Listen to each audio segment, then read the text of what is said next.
safety in a domestic violence situation, domestic DC, and domestic battery.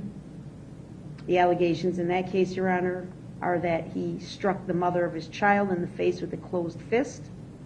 Then as she was walking away from him, he intentionally ran her over with his vehicle. The vehicle in that matter described as what's believed to be the same maroon 2010 Ford Escape used in the allegations in this case. Police went to his home and found him getting out of that Ford Escape. The defendant ignored their commands to stop, and he tried to run into the house before he was apprehended. There's a long history of flight, obstructing, bail jumping type behavior, Your Honor. It's remarkable that these are violations all around the state of Wisconsin, not just his home county of Milwaukee, but we had convictions from Wood County, Manitowoc, and Langlade in northern Wisconsin. I'd like the court to be aware of a record from the state of Nevada. We'll go to Nevada first. That happened, the first conviction was from December 11th of 2006. He was found guilty at trial of a misdemeanor count for obstructing an officer, was sentenced to jail in Nevada. Also on that same day of December 11, 2006, he pled guilty to a domestic battery as a misdemeanor, and the court there ordered a suspended sentence. On March 16th of 2007, he pled guilty to statutory sexual seduction, a felony. The court ordered a suspended sentence for 36 months probation. He was also ordered to register on the Nevada Sex Offender Registry. He is currently noted to be non-compliant with that registration requirement. On June 23rd of 2016, he was charged with a sex offender registry violation, first offense. He failed to appear in court, and a warrant remains active.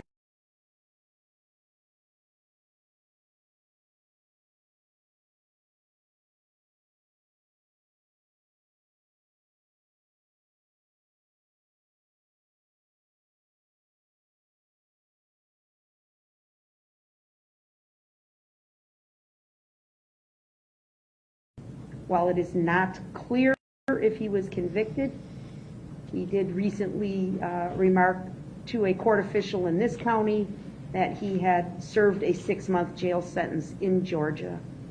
So we have not been able to verify if that was a conviction, but certainly there was a confinement in conjunction with that arrest.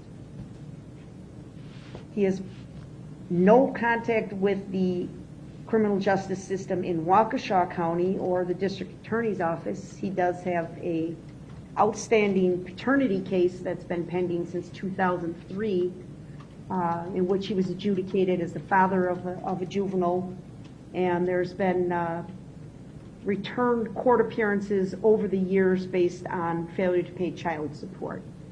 The court should know that a warrant or capias was issued for Mr. Brooks in this paternity case on at least 8 occasions. He has been sentenced to jail on several prior occasions for failing to pay that child support. And on one occasion, he had his Huber privileges revoked related to one of those jail sentences. That was back in 2009. Most recently, there was a warrant issued for his arrest in that non-support civil case on August 2 of 2021. Judge Maxwell signed an order for him to serve a 120-day jail sentence. Mr. Brooks did make a court appearance in that matter on November 16th of 2021, so just last week, 1 week ago. And he was released at that time because, again, he had explained to the court, provided an explanation that the reason he had not made his child support payments is because he was serving that jail sentence in Georgia. So the court released him that day and ordered him back for a court appearance in the paternity case for December.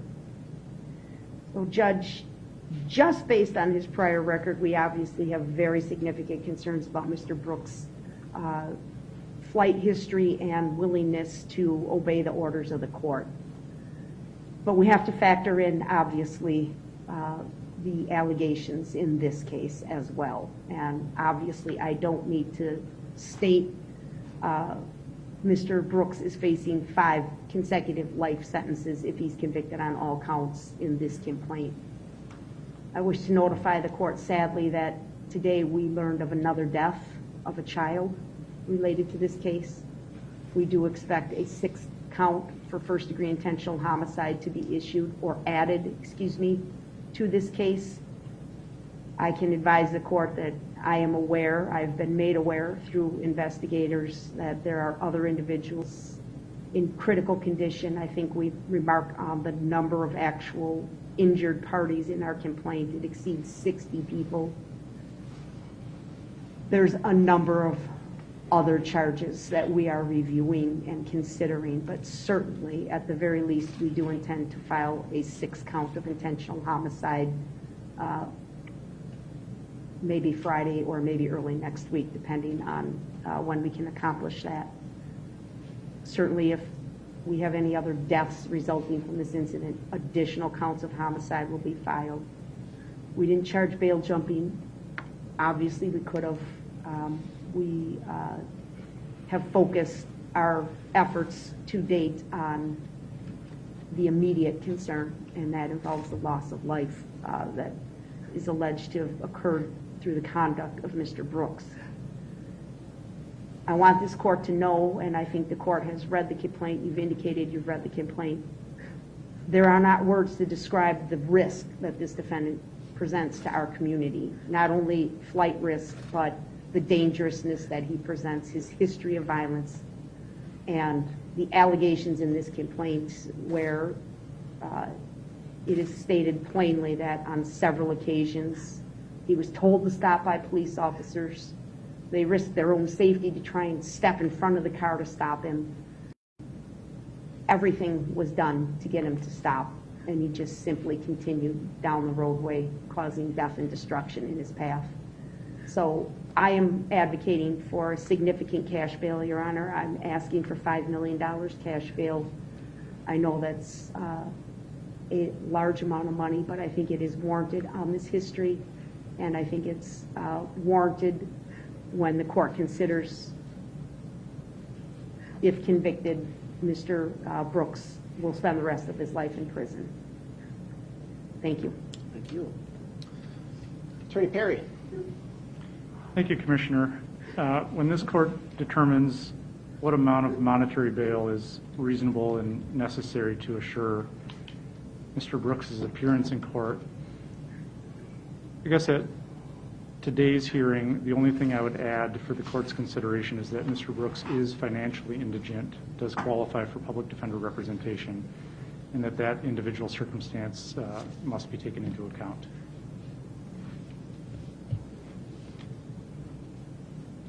Does that conclude your argument? It does. Thank you, sir. So, first of all, let's get to conditions of bail. The monetary portion is called bail. There are conditions, though, in bail. And first, I am going to order, sir, level 4 monitoring through WCS if you do post bail. You're not to leave the confines of the state of Wisconsin. You are only to be released on a business day during business hours. The highest ranking sheriff, deputy sheriff.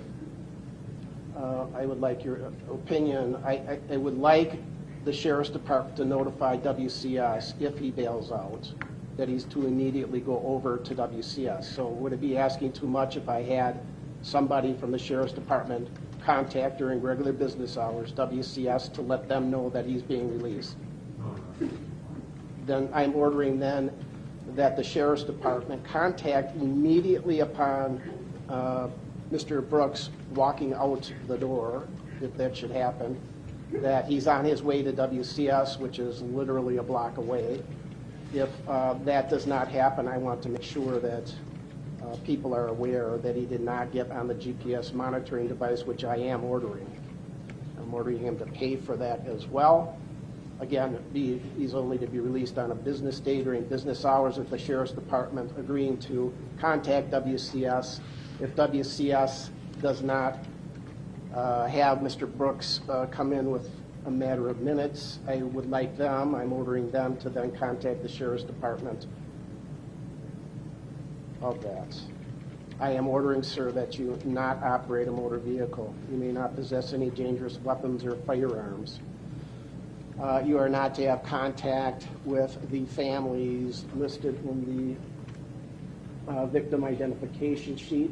You are to only disseminate that information to your lawyers.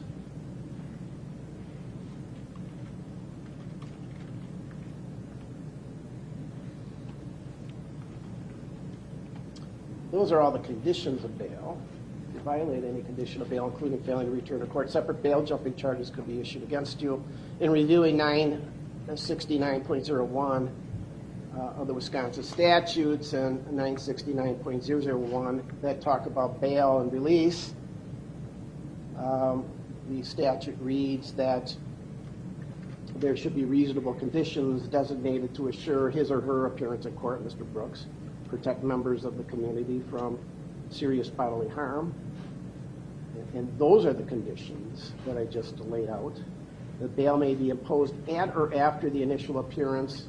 There should be a reasonable basis to believe that bail is necessary to assure appearance in court.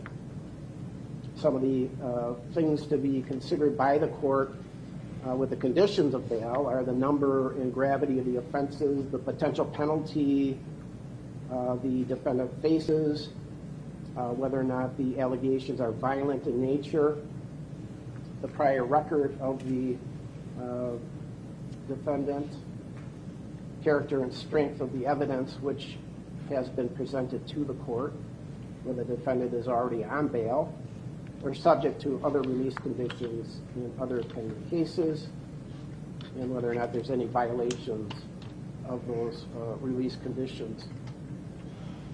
In reviewing the criminal complaint, the allegations are such that I read that 2 detectives opined that this was an intentional act, that the vehicle seemed to swerve into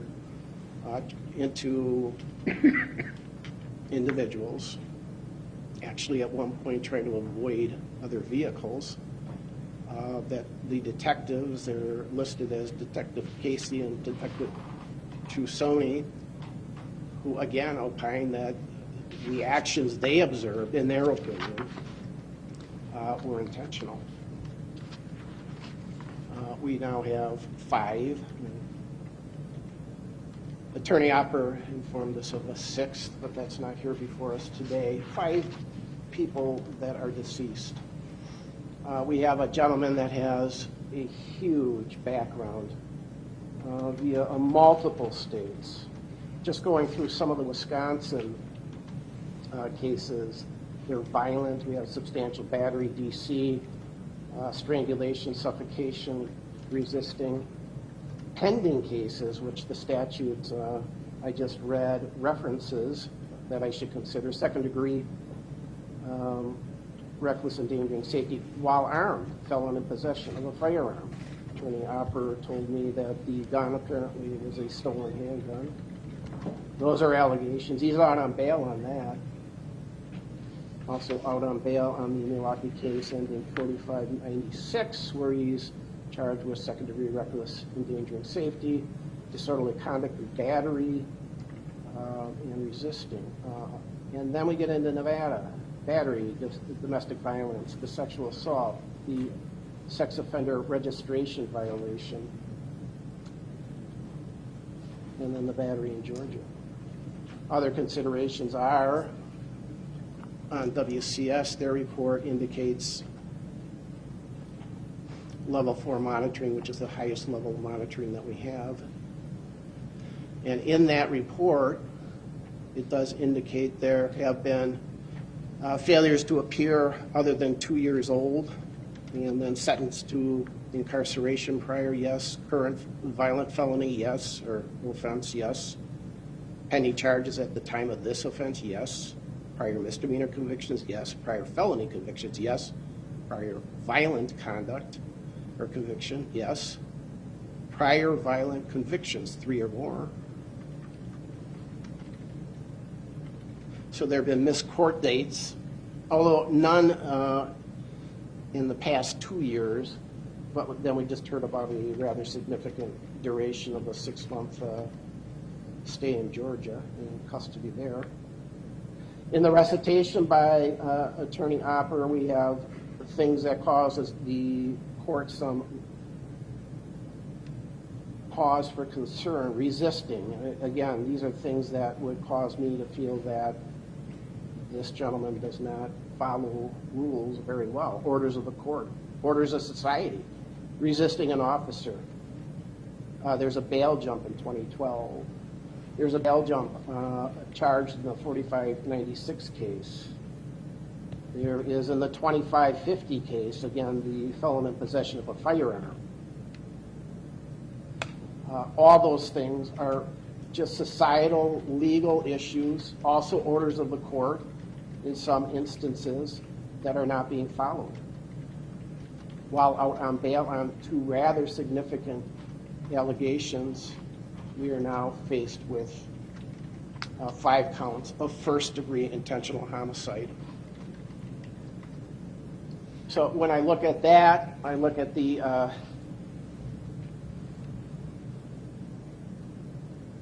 gravity of the offenses, the maximum possible penalties as the statute allows for, likelihood of incarceration, which if you're found guilty of 1 or more of these, even 1, would put you in prison for the rest of your life. I believe you are a flight risk. There's failure to follow court orders. This allegation, although the motive is not known, I'm not entitled to know what that is, but it looks like there was either panic or whatever, or an intentional act for whatever reason. You don't do well under pressure. The Milwaukee County case talks about, as Attorney Opper indicated, you using a vehicle to run over another person with your vehicle. So you don't respond well to what is common sense within our community, our society. So based on that, you're out on bail. Those smallish bails that you were out on didn't do very well. Before I forget, there is Marcy's Law. I understand that although there are, the statute and the Constitution now defines deceased victims to allow for family members to speak. So Attorney Opper, I was told that nobody wishes to speak. We have a number of people from the families. And is that still your understanding? I'll just confirm that, Your Honor. Thank you. Yes, I'm getting confirmation. Nobody wishes to speak to the court at this time, but thank you for your I have one on inquiry. your right. So, ma'am, I'm sorry. I would ask that the victim witness individual from the DA's office see who this is without divulging who it is and what relation to what victim she is.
While that is being discussed, I neglected to order DNA be taken. sample of your DNA, sir, has not been taken. I am ordering that now. It may be expunged if you meet the criterion under the Wisconsin statute.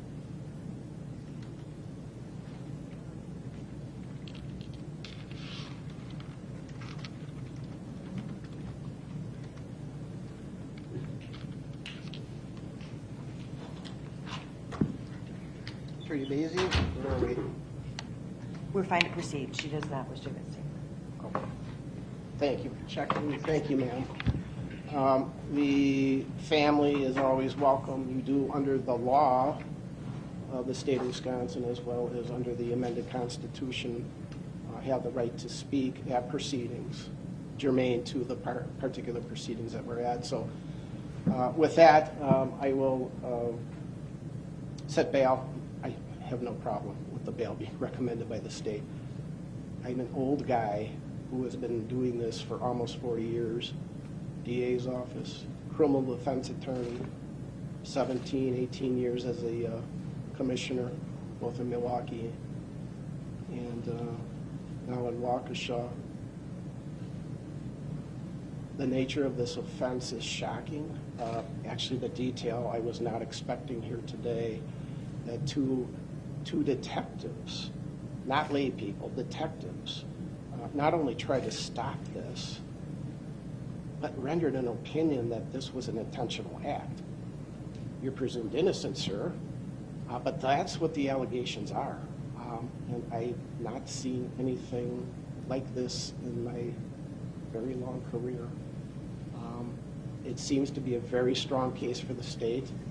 Likelihood of incarceration, which is the other aspect of bail, is absolute. If you are found guilty of any one of these, a multitude of them, it's a life imprisonment sentence that must be meted out. So I have no problem. I just, with that bail, it's extraordinarily high, but it's an extraordinarily big case. It's an extraordinarily serious case with an extraordinary history of this gentleman, of fleeing, of hurting people, of not following court orders, not following criminal laws, not following just your societal norms. So I know that that's extraordinarily high bail. It's warranted here, and I am setting cash bail in the amount of $5 million. And with that, we're going to select a preliminary hearing date. Attorney Perry, time limits? Commissioner, we would be waiving time limits. We did, off the record, talk with the clerk prior to this and preliminarily set a date for January 14th at 9:15. Okay. Is that a Friday? It is. Yep, so that date, January 14th at 9:15. Does that work for the state? So, Judge, it works for my calendar and Attorney Basie's calendar. We would ask for an opportunity to confer with any victims that wish to attend. Obviously, that cannot be done with haste here this afternoon. So if we could perhaps just notify the court by Monday if we have any significant challenges. I think if the court can anticipate the ability of live streaming the event, that may assist with some scheduling conflicts as well. But I'm available, Attorney Basie's available, Detective Casey is available. So yes, that is our request for that date. Okay, why don't we take that date, and then we can work out the details as far as live stream or otherwise. We'll talk to Madam Clerk, Monica Paz, and see what we can do. So with that, anything else, Attorney Hopper? No, sir. Thank you. And Attorney Perry, anything further? No, nothing else. All right, very good. We can be adjourned.